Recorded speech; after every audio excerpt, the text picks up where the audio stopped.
and welcome back to our channel. So today in this video we are going to discuss about how to convert PDFs for Kindle. So without wasting much of our time, let's get straight into the video.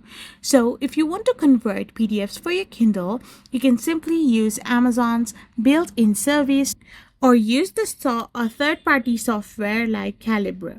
So once you simply use the software, you can simply convert PDFs by allowing your font size, and you can use the reflowable text as well, which is much easier to read than a static PDF.